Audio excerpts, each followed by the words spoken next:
తెలంగాణలో వారం 10 రోజుల్లో డిఎస్సి నోటిఫికేషన్ రానుంది. 11,000కు పైగా టీచర్ పోస్టులను ఈ డిఎస్సిలో భర్తీ చేయనున్నారు.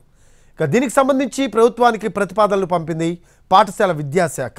ప్రభుత్వం నుంచి గ్రీన్ సిగ్నల్ రాగానే డిఎస్సి నోటిఫికేషన్ ఇవ్వనున్నట్టు స్కూల్ ఎడ్యుకేషన్ డిపార్ట్మెంట్ చెబుతోంది. నవంబర్లోపు భర్తీ ప్రక్రియ కూడా పూర్తయ్యేలా షెడ్యూల్ ఇవ్వనున్నట్టు సమాచారం.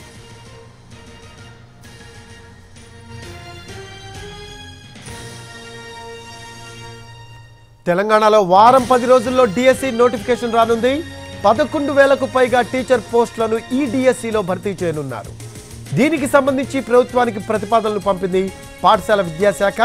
ప్రభుత్వం నుంచి గ్రీన్ సిగ్నల్ రాగానే డిఎస్సి నోటిఫికేషన్ ఇవ్వనున్నట్టు స్కూల్ ఎడ్యుకేషన్ డిపార్ట్మెంట్ చెబుతోంది.